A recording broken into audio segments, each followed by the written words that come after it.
하나님 말씀은 우리 사도행전 7장 1절부터 우리 16절까지만 함께 읽겠습니다. 사도행전 7장 1절부터 16절까지입니다. 대제사장이 이르되 이것이 사실이냐? 스데반이 이르되 여러분 부형들이여 들으소서. 우리 조상 아브라함이 하란에 있기 전 메소포타미아에 있을 때에 영광의 하나님이 그에게 보여 이르시되 내 고향과 친척을 떠나 내가 내게 보일 땅으로 가라 하시니 아브라함이 갈대아 사람의 땅을 떠나 하란에 거하다가 그의 아버지가 죽음에 하나님이 그를 거기서 너희 지금 사는 이 땅으로 옮기셨느니라. 그러나 여기서 발붙일 만한 땅도 유업으로 주지 아니하시고 다만 이 땅을 아직 자식도 없는 그와 그의 후손에게 소유로 주신다고 약속하셨으며 하나님이 또 이같이 말씀하시되 그 후손이 다른 땅에서 나그네가 되리니 그 땅 사람들이 종으로 삼아 400년 동안을 괴롭게 하리라 하시고 또 이르시되 종 삼는 나라를 내가 심판하리니 그 후에 그들이 나와서 이곳에서 나를 섬기리라 하시고 할례의 언약을 아브라함에게 주셨더니 그가 이삭을 낳아 8해 만에 할례를 행하고 이삭이 야곱이 우리 12조상을 낳으니라.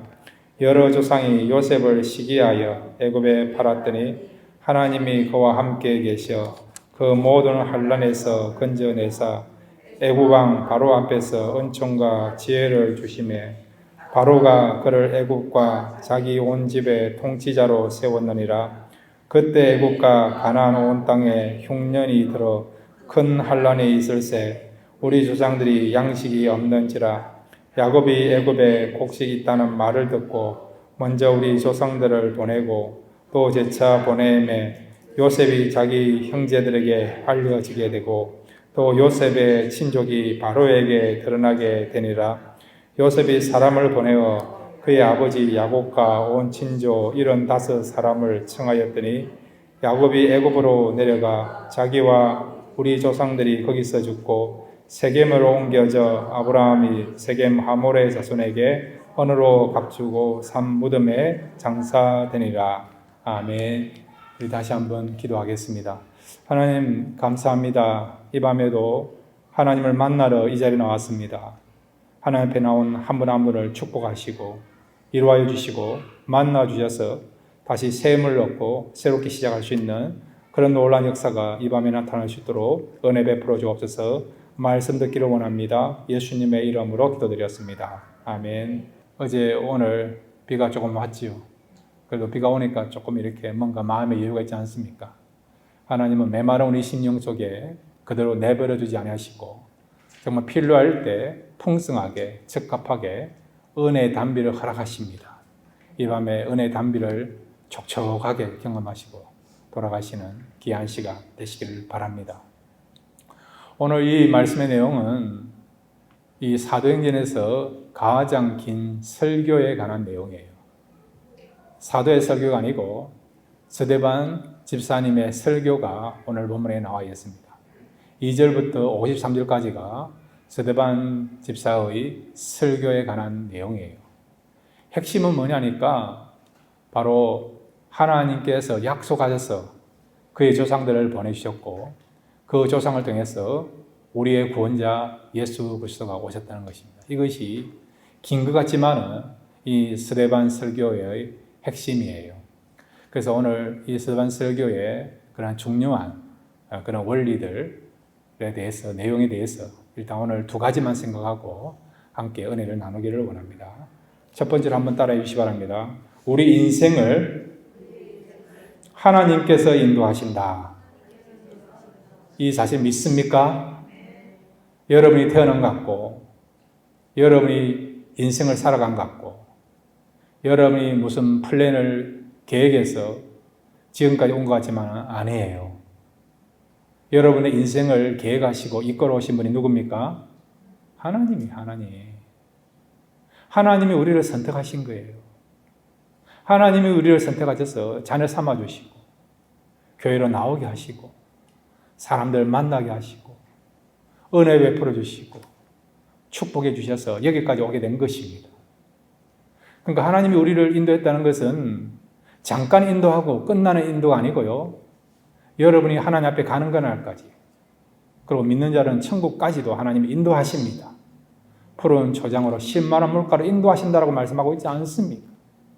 그러니까 최고의 참된 목자가 되시고 선한 목자 되신 그 하나님은 우리를 선한 길로, 생명의 길로, 구원의 길로, 은혜의 길로 인도하시는 것을 믿으시기를 바랍니다. 지금 스데반 집사가요, 설교하는데 그 내용을 이 백성들이 하고 있다는 거죠. 먼저 아브라함의 케이스를 들면서 아브라함이 너희들의 조상으로 삼고 있는데, 아브라함이 너희들의 민족이 조상이 되고 믿음이 조상이 되는데, 그거 아브라함이 잘나서 된 것이 아니다. 하나님이 그를 부르셨고 인도하셨어. 하나님이 만들어 가셨어. 그가 민족의 조상이 되고 너희들의 조상이 됐다는 것을 말씀해 주고 있습니다.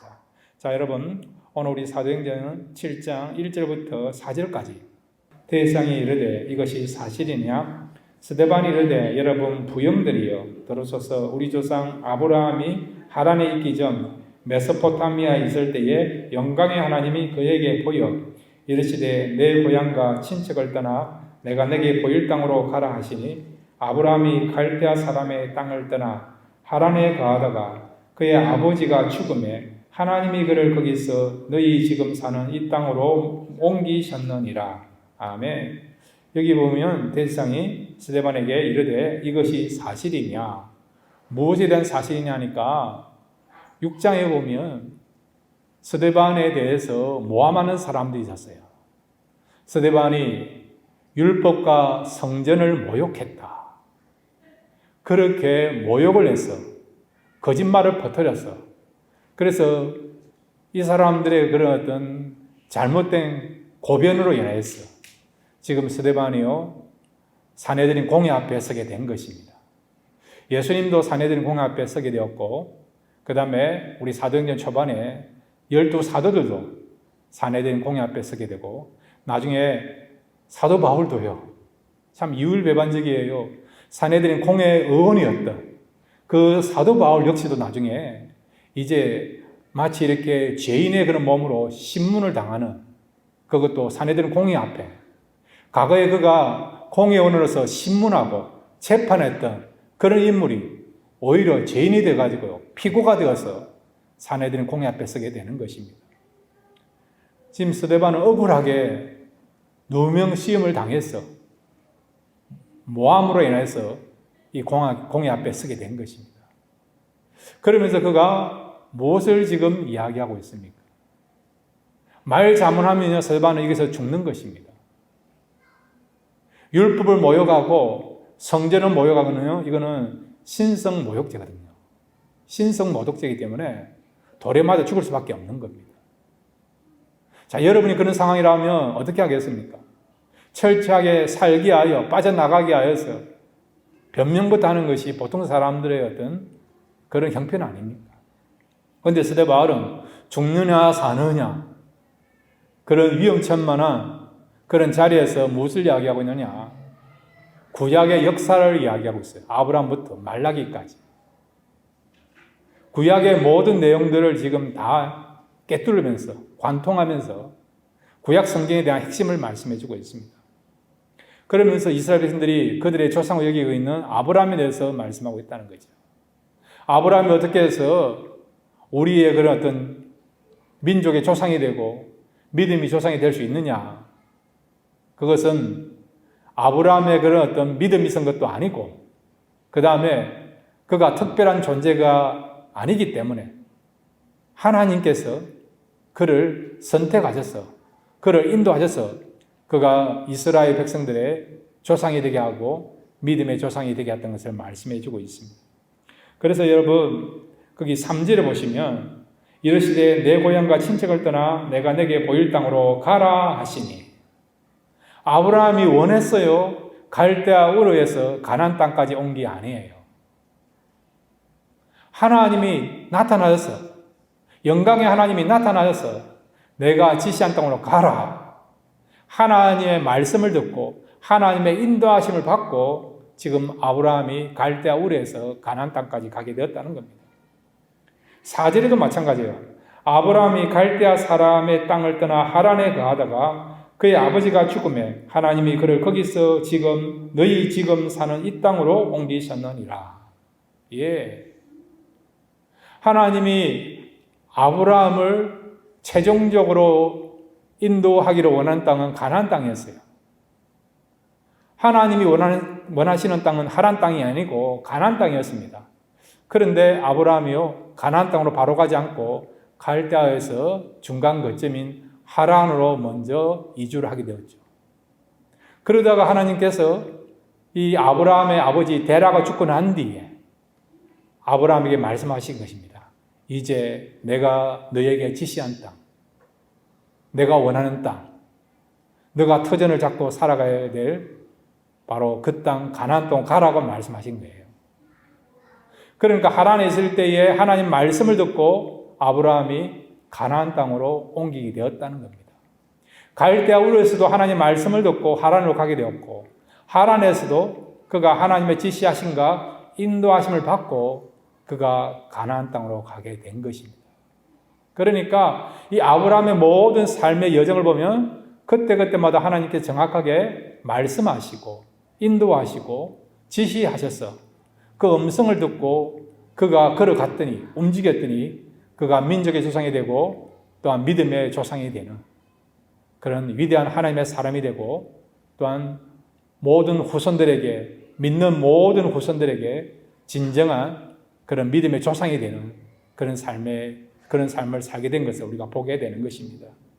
자, 그러면 우리가 어떻게 하면 하나님의 인도하심을 받으면서 매 순간마다 살아갈 수 있느냐?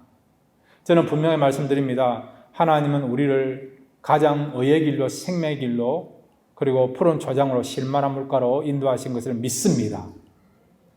그러면 우리가 매 순간마다 어떻게 하면 이 하나님의 정확한 인도하심 받으면서 살아갈 수 있는가? 우리 인생이 더 이상 실패하지 않고 낙오되지 않고 낭패를 보지 않고 정말 행복하고 기쁨이 충만한 신앙적으로도 성공할 수 있는 삶을 살 수 있느냐? 한번 따라해 주시기 바랍니다. 하나님의 인도하심에 대해서 순종해야 된다. 예, 그렇게 하시겠습니까? 순종하면 되는 거예요. 하나님이 아브라함 나타나서 내가 지시한 땅으로 가라. 너의 아버지 본토 친척의 집을 떠나서 내가 지시한 땅으로 가라. 그렇게 말씀하셨어요. 그랬더니 아브라함이 순종했습니까? 안 했습니까? 순종했지요. 하란에 있을 때도 마찬가지예요. 이제 가나안 땅으로 들어가라. 그랬더니 아브라함이 머뭇거리지 않고 하나님 말씀 듣고 하란을 떠나서 가나안 땅 오게 된 것입니다. 그 다음에 여러분, 하나님께서 아브라함 나이 100살 때에 이삭을 주셨잖아요. 이삭이 어느 정도 컸습니다. 아버지의 사랑을 알고 그 사랑을 돌려줄 수 있는, 효도할 수 있는 그런 나이가 되었어요.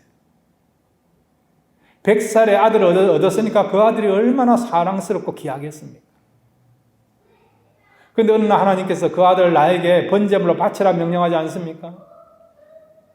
그럴 때 아브라함 어떻게 했습니까? 하나님, 이것만은 안 됩니다. 다른 거는 내가 다 순종할 수 있고 다른 것을 다 요구한다면 내가 덜어들을 수 있지만 이것만은 안 된다라고 얼마든지 그가 거부하거나 불순종할 수 있음에도 불구하고 아브라함 어떻게 했습니까? 하나님께 드리지 않습니까? 전적으로 순종하는 아브라함의 모습을 우리가 알고 있지 않습니까? 그러니까 아브라함의 삶에 있어서 하나님이 매 순간마다 인도하셨는데 그 인도하심을 받기 위해서는 아브라함이 어떻게 했다고요? 순종했더니 하나님께서 걸음걸음마다 의의 길로, 생명의 길로, 가장 바른 길로, 구원의 길로, 축복의 길로 인도하신 것을 보게 되는 것이죠. 아브라함뿐만 아니라 저와 여러분도 하나님의 인도하십니다. 그러므로 여러분, 이 하나님의 인도하심을 우리가 받고 살아가는데 하나님의 인도하심이 정확하게 바르게 나타나기 위해서는, 그런 인도하심을 받기 위해서는 어떻게 한다고요? 하나님이 말씀하실 때 그대로 순종하시면 저와 여러분도 남은 생에 하나님의 인도하심 받으며 살아가는 그런 저와 여러분이 될 줄로 믿습니다. 두 번째로 이 스데반 설교의 그런 핵심 내용이 뭡니까? 한번 따라해 주시기 바랍니다. 천국 갈 때까지 과정을 거쳐야 한다. 무엇을 거쳐야 된다고요? 과정을 거쳐야 되는 거예요. 여기 사도행전 7장에 보면 스데반이 특별히 구약에 나타난 인물 가운데 세 사람을 중심으로 해서 지금 설교하고 있는 것을 보게 돼요. 아브라함, 그 다음에 요셉, 모세입니다. 이 세 사람을 들어서 지금 설교하고 있는 것을 보게 돼요. 이 세 사람의 설교를 하면서 공통점이 뭐냐? 이들의 삶을 봤을 때 하나님께서 이들의 삶을 인도하시는데, 그런데 그들은 각각 하나님의 인도하심을 받을 때에 과정이 있다는 거죠. 그 과정을 거치면서 하나님의 인도하심 받았다는 거죠. 그 과정은 꼭 필요한 과정이었다는 거죠. 하나도 불필요한 그런 과정이 아니고 하나님의 인도하심과 또 하나님의 은혜를 누리기 위하여 또 하나님께 귀하게 쓰임받기 위해서는 이런 과정들이 꼭 필요했다는 것입니다. 저와 여러분 마찬가지예요. 천국 가는 그날까지 하나님이 우리를 인도하십니다. 무엇을 통해서요? 그때그때마다 단계별로 때마다 시마다 하나님이 정해놓은 과정을 통해서 우리를 인도하십니다. 우리는 이 과정을 생략했으면 좋겠는데 빼버렸으면 좋겠는데 그런 과정이 있지 않습니까? 슬픔이라거나 이별이라거나 실패라거나 그런 과정은 차라리 없으면 좋겠다. 생략했으면 좋겠다. 그런 마음이 들지 않습니까?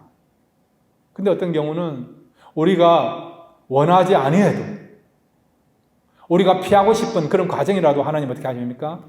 꼭 겪게 하신다는 거지. 왜? 그것이 필요하기 때문에. 그러니까 여러분, 천국 가는 그날까지 하나님은 우리에게 이런 과정을 설정해 놓고 그 과정들을 거치도록 하십니다. 그 과정을 거치게 하신 이유는 필요하니까. 우리에게 유익함이 있기 때문에. 합력하여 선을 이루기 때문에 그런 과정들을 꼭 거치게 한다는 겁니다. 자, 아브라함 한번 볼까요? 사도행전 7장 우리 4절 말씀 같이 읽겠습니다. 시작. 아브라함이 갈대아 사람의 땅을 떠나 하란에 거하다가 그의 아버지가 죽음에 하나님이 그를 거기서 너희 지금 사는 이 땅으로 옮기셨느니라. 아멘. 이 7장 4절에 보면 아브라함의 그런 인생 여정에 대해서 중요한 거는 좀 생략해 버렸어요. 큰 것만 이야기하고요. 갈대 얼굴에서 하나님이 부르셨고 그 다음에 하란으로 갔고 그 다음에 가나안 땅으로 들어갔다. 이것만 이야기하고 있어요. 아브라함 생에 이런 가정만 있습니까? 아니죠. 갈대울에 출발해가지고 하란 땅에 살다가 그의 아버지 데라가 죽고 난 뒤에 가나안 땅에 들어왔어요. 그리고 난 뒤에 아브라함이 가나안 땅에 살다가 어디로 내려갔습니까? 애굽으로 내려갔죠. 애굽에 내려갔어요. 애굽 내려가가지고 자기 아내를 빼앗길 뻔했습니다. 그런 어떤 어려움을 겪었죠. 그리고 이제 다시 가나안 땅으로 돌아오게 된 거예요. 그러니까 어떤 의미에서 애굽에 내려가게 한 것도 필요하기 때문에 하나님께서 허용하셨다는 것이죠. 그가 애굽에 내려감으로 말미암아 무엇을 깨달았을까요? 무엇을 발견했을까요? 하나님을 알게 된 것입니다. 하나님이 어떤 분인가 확실히 알게 된 거죠. 하나님에 대해서 막연하게 생각했는데 애굽에 내려가서 하나님이 어떤 분인가 확실히 알게 되었습니다. 애굽에서 발견한 하나님은 어떤 하나님입니까? 바로 그 당시 세계의 가장 권력자인 바로도 혼내줄 수 있는 하나님인 것을 알게 된 거죠. 바로도 벌을 줄 수 있고 심판할 수 있는 하나님인 것을 애굽에서 알게 된 것입니다. 그동안 하나님에 대해서는 그냥 추상적으로 알고 있었어요. 음성으로 찾아오신 그 하나님만 경험했습니다. 그렇지만 애굽에 가서 바로를 혼내주시고 그 백성을 지키시고 보호하시는 하나님이 되신 것은, 그리고 하나님은 바로 편이 아니고 내 편이라고 하는 그의 백성과 함께 하시는 그런 하나님 되신 것을 애굽에서 알게 된 것이죠. 그러니까 이런 과정을 통해서 하나님을 알도록 하기 위해서 이런 과정들이 필요하다는 것을 우리가 알 수 있는 것이죠. 자, 여러분 사도행전 7장 9절부터 10절까지 보면 요셉의 인생을 보면서 하나님께서 요셉에게 어떤 과정을 예비해 놓고 인도하시는가를 우리 함께 생각하겠습니다. 사도행전 7장 9절에서 10절입니다. 시작. 여러 조상이 요셉을 시기하여 애굽에 팔았더니 하나님이 그와 함께 계셔 그 모든 환난에서 건져내사 애굽 왕 바로 앞에서 은총과 지혜를 주시매 바로가 그를 애굽과 자기 온 집의 통치자로 세웠느니라. 아멘. 요셉이 가나안 땅 헤브론에 살고 있다가 형들의 그런 어떤 미움을 당해서 어디로 내려갔습니까? 애굽에 내려갔죠. 종으로 팔려서 애굽에 내려갔습니다. 그것도 형들에 의하였어요. 나쁜 사람들이 아니고 형들에 의하여서 형들이 지금 인신매매를 해가지고요. 요셉을 애굽에 그런 노예로 종으로 팔아넘긴 거죠. 그것도 돈을 받고 여러분. 근데 요셉이 어디 갔습니까? 애굽에 누구의 집에 들어갔습니까? 보디발이라고는 바로 왕의 그런 시대장이라죠. 지금으로 하면 경호실장, 왕의 경호실장 집에 그가 머물게 됐죠. 그러다가 또 이 보디발의 아내로부터 성폭행을 했다고 하는 그런 누명을 시험을 당해가지고 모함을 당해가지고 어디로 갔습니까? 감옥에 들어갔죠. 감옥에. 그러다가 하나님의 은혜로 극적으로 그가 바로 앞에 서게 되고 바로의 꿈을 해석해 주면 말미암아 애굽의 2인자가 되는 바로 다음으로 애굽의 모든 어떤 권력과 권세를 붙잡게 되는 또 애굽을 다스리게 되는 국무총리가 되게 된 것을 알고 있지 않습니까? 아버지의 집에서 보디발의 집으로 감옥으로 그 다음에 애굽의 왕궁으로 이런 가정들을 하나님이 다 예배해놓고 요셉을 인도하신 것이죠. 우리가 생각할 때 다른 사람도 아니고 형들의 그런 어떤 모함을 받았어. 미움을 받았어. 내가 인신매매로 팔려간다. 상상도 했겠습니까? 형들이 나를 팔아넘길 거다. 형들이 나를 죽일 것이다. 그런 걸 상상도 했었겠습니까? 근데 하나님은 요셉에게 그런 가정도 허락하신 것이죠. 보디발의 집에 갔을 때 마찬가지 아닙니까? 얼마나 성실하게 일했습니까? 주인되는 보디발의 모든 것을 맡긴 거 알고 있지 않습니까? 그렇게 성실하게 일하면서도 불구하고 결국 모함을 받아서 감옥까지 가게 된 거예요. 사람에 의해서 환경에 의해서 된 것 같지만은 아니에요. 다 하나님의 인도하신 가운데서 그런 과정을 만들어 놓으셨고 또 하나님께서 인도하셔서 요셉이 감옥까지 가게 된 것이죠. 여러분 모세도 마찬가지예요. 자, 여러분 7장 29절부터 30절 보면 모세에 대해서 말씀해 주고 있습니다. 모세도 하나님이 그의 인생을 인도하시는데 과정을 통해서 인도하신 것을 또 말씀해 주고 있습니다. 사도행전 7장 우리 29절 30절 같이 읽겠습니다. 시작. 모세하여 미디안 땅에서 나그네 되어 거기서 아들 둘을 낳으니라. 40년이 참에 천사가 시내 산 광야 가시나무 뜰기 불꽃 가운데서 그에게 보이거늘. 아멘. 무슨 내용입니까? 모세 생애를 간단하게 이야기하고 있는 거죠. 자, 여러분 모세가 처음 출생한 곳은 어디입니까? 왕궁입니까? 아니면 히브리 집안입니까? 히브리 집안이죠. 레위 지파에 속해 있는 아버지는 아므람, 엄마 이름이 무엇이죠? 요게벳, 누나 이름은요? 미리암, 형은 아론. 이 가정에 모세가 태어났죠. 석 달간 이 집에 살다가 더 이상 살 수 없었어. 발각되면 아들을 죽여야 되는 그런 상황이 되니까 결국 나일 강루에 갈대 상자를 만들어서 모세를 띄워보냈는데 그 갈대 상자가 누구의 손에 안기게 되었습니까? 바로의 공주의 손에 안기게 되었죠. 그래서 40년간 모세가 바로의 왕궁에서 생활하게 됩니다. 그러다가 애굽 사람을 죽임으로 말미암아 도망자가 되어서 미량 강야로 도주하게 되죠. 그곳에서 목동으로 40년간 생활하게 됩니다. 그러다가 어느 날 하나님께서 떨기 나무 가운데 불로서 임하셔서 모세에게 나타나셨죠. 모세에게 말씀하지 않습니까? 모세야, 너의 백성들이 지금 애굽에서 고통당하고 있으니까 너는 가서 그 백성들을 내가 지시한 곳으로 이끌어내라고 말씀하지 않습니까? 4번에 걸려서 모세는 거부했어요. 하나님, 나는 못 갑니다. 나는 못 갑니다. 다른 사람 보내주십시오. 나중에는 어떻게 합니까? 나는 입이 둔해서 말도 못합니다. 그렇지만 하나님께서 또 용기 주시고 설득하시고 그렇게 하나님께서 모세의 마음을 만지심을 말미암아 결국 모세가 하나님 말씀에 순종하여 애굽에 가지 않습니까? 애굽에 가서 이스라엘 백성들을 이끌어내지 않습니까? 그리고 모세는 광야에서 40년간 생활하지 않습니까? 자, 보십시오. 이 모세 인생을 한번 살펴보시기 바랍니다.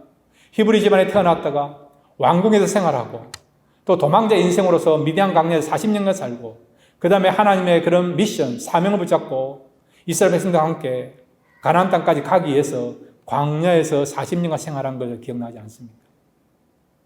그러니까 하나님께서 모세의 그런 인생을 보더라도 그때마다 과정을 통해서 그의 삶을 이끌어 가신 것을 보게 되죠. 자, 그러면 우리도 마찬가지로 하나님께서 우리가 하나님 앞에 가는 그날까지 하나님 인도하시는데 그때마다 어떤 과정들을 만들어 놓고 우리를 이끌어 가십니다. 그러면 여러분, 우리가 이런 과정들을 거칠 때마다 우리가 붙잡아야 될 것이 무엇입니까? 한번 따라해 주시기 바랍니다. 각자에게 주신 사명을 붙잡아야 된다. 예, 사명 붙잡고 살아가야 된다는 거예요. 그러면 때로는 힘든 과정, 어려운 과정, 눈물 나는 과정이라도 얼마든지 이 사명 때문에 하나님께서 이런 과정을 주셨구나 하면서 우리가 그 힘든 과정들을 통과할 수 있는 거예요. 우리 그러잖아요. 고생 끝에 낙이 온다 하지 않습니까? 근데 고생했는데 고생 끝이 뭐라고요? 슬픔으로, 실패로 끝난다 그러면 그만큼 허탈한 것이 어디 있습니까? 하나님은 우리를 의의 길로, 생명의 길로, 구원의 길로, 축복의 길로, 사명의 길로 이끌어 가십니다. 그런데 이끌어 갈 때에 가정을 설치해 놓고 이 가정을 통해서 이끌어 가세요. 그런데 가정들 가운데는 평탄한 가정도 있고 정말 우리가 신나고 즐겁고 행복하고 기쁨이 충만한 그런 가정도 있고 어떤 경우는 피하고 싶은 그런 과정들이 있지 않습니까? 이런 과정들을 통과할 때에 우리가 어떤 마음, 어떤 중심을 가지고 살아가느냐 하니까 내게 주신 사명이 무엇인가? 그 사명을 알고 우리가 이 과정들을 통과하면 얼마든지 힘든 과정도 우리가 넉넉하게 통과하게 된다는 것입니다. 그러면 아브라함에게 주신 사명은 뭐죠? 갈대아 울에서 가나안 땅까지 가는 거예요, 여러분. 그것이 아브라함에게 주신 사명이에요. 아브라함은 그 사명을 잘 감당한 것입니다. 요셉에게 주신 사명은 무엇입니까? 이스라엘 백성들을 가나안 땅에서 애굽으로 인도하는 겁니다. 그의 모든 가족들이 이제 가나안 땅에서 애굽으로 내려오는 거예요. 그래서 애굽에서 큰 민족을 만드는 게 하는 것이 요셉에게 주신 사명입니다. 모세의 사명은 무엇입니까? 이제 애굽에서 탈출해서 다시 가나안 땅으로 가는 것이 모세에게 주신 사명이에요. 큰 민족이 되어서 이제 큰 민족을 통해서 하나님의 구원의 역사를 진행하는 그 일에 쓰임받는 것이 바로 이 모세에게 주신 사명인 것이죠. 아브라함이 주신 사명은 갈대아 우르에서 우상천지의 그런 도시였던 갈대아 우르에서 그것을 떠나서 가나안 땅까지 가는 것이 사명이었다면 요셉은 이제 가나안 땅에 가 있는 가나안 땅에 생활하고 있는 그의 가족들이 애굽으로 내려오는 것이 애굽으로 내려오도록 하는 것이 요셉에게 주신 사명이었고 그 다음에 모세 사명은 이제 애굽에서 큰 민족이 형성되어지니까 나가서 하나님의 구원의 역사를 나타내는 것이 이 모세에게 주신 사명이었다는 것이죠. 그러니까 각자마다 하나님께 주시는 그 사명이 다 다르다는 것을 그리고 개인마다 고유의 사명이 있다는 것을 말씀해 주고 있는 것이죠. 여러분, 우리가 세상에 태어났다고 한다면 하나님이 우리에게 주신 성도에게 주신 고유의 사명이 있습니다. 이 사명 붙잡고 살아가시면 얼마든지 어려운 일이라 하더라도 시련과 고난이 있다 하더라도 넉넉하게 이기며 살아갈 수 있습니다. 그리고 이런 어떤 고난이 있다 하더라도 하나님을 바라보십시오. 하나님을 의지하십시오. 말씀대로 순종하십시오. 그렇게 하시면 여러분의 남은 인생을 하나님이 책임지심으로 말미암아 하나님 주신 그 사명을 잘 감당하고 하나님 뵀을 때에 내가 너에게 준 사명을 잘 감당했다. 선한 삶을 다 싸웠다. 그리고 생명의 멸관을 받으라 하고 하는 그런 축복받는 자리에서는 저와 여러분이 될 줄로 믿습니다. 날마다 하나님의 인도하심을 믿으시고 그리고 또한 저와 여러분이 주신 그 사명을 붙잡으시고 그렇게 해서 여러분의 남생애가 더욱더 의미 있고 행복하고 하나님을 기쁘시게 하며 살아갈 수 있는 복된 삶을 살아가시는 그런 하나님의 사람들 되시기를 주님의 이름으로 축원드립니다.